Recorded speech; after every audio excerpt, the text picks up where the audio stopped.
The New Orleans Saints travel to Atlanta this week to face their division rival Falcons in one of Week 1's better games. The Saints are installed as a 3-point favorite on BETDAQ, 51.5 the total here. Now, where you come down on this game has everything to do with what you think of the Atlanta Falcons and how you think they're going to be this season. I think most NFL observers would agree that last year was a bit of a fluke. Some horrifically bad injury luck early in the season really derailed the Falcons. After all, this has been a winning program for years under general manager Thomas Dimitroff and head coach Mike Smith. So I think a lot of people are of the opinion that now that they're healthy again, they're going to get right back to their winning ways and once again be a contender in the NFC. If that's the way you feel about it, you probably look at this game and you see the Falcons as a home underdog against a division rival that they know well, and you think this is a tempting opportunity. Conversely, there are people who see the cracks that the Falcons displayed last year and think those cracks are maybe symptoms of deeper issues. Those people probably look at this game and say, hey, we have the opportunity to back a clearly superior team in New Orleans and only lay 3 points. Because after all, the Saints are a known commodity. We know what to expect from them.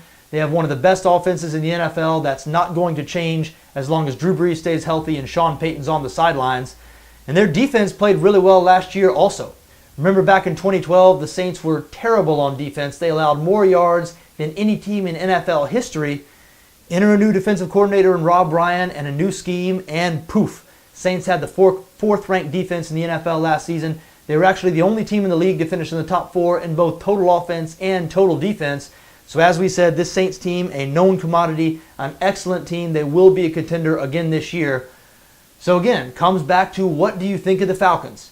If you're asking me, I think the Atlanta offense is going to return to the elite unit that we got used to seeing in 2011 and 2012. Matt Ryan is one of the six or eight best quarterbacks in the league, and his weapons are now back. Julio Jones back and healthy. Roddy White fully healthy after being bothered by an assortment of injuries all season last year. Steven Jackson apparently healthy, though we'll know more in Week 1. We didn't see him much in the preseason. Rookie running back Devontae Freeman expected to help out as well. There are still some questions on the offensive line. Matt Ryan will have a rookie protecting his blind side, but all in all, I think the Falcons' offense looks like a unit that is ready to do some serious damage in 2014 and once again return to the type of group that we talk about as being one of the better ones in the NFL. Now, on the other side of the ball, that's a different story. I have serious questions and concerns about the Falcons' defense this season. They were terrible on that side of the ball last year. I know Mike Smith, their head coach, is a defensive guy. He made his bones in the league coaching defense, so a lot of people think Smith is going to be able to right the ship.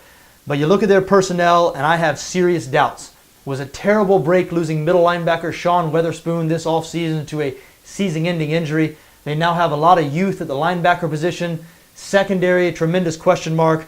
I just don't think this defense is good enough to be trusted against a team like the New Orleans Saints on a fast track. Look, I know this game isn't in the Superdome, but it is on artificial turf in the Georgia Dome. So I think the Saints offense is going to go up and down the field on the Falcons. I think the Atlanta offense is going to have some success as well. I think they're going to hang around this game for 2 or 3 quarters, but I like the Saints to pull away in the end. I do think they're going to win here and cover the 3.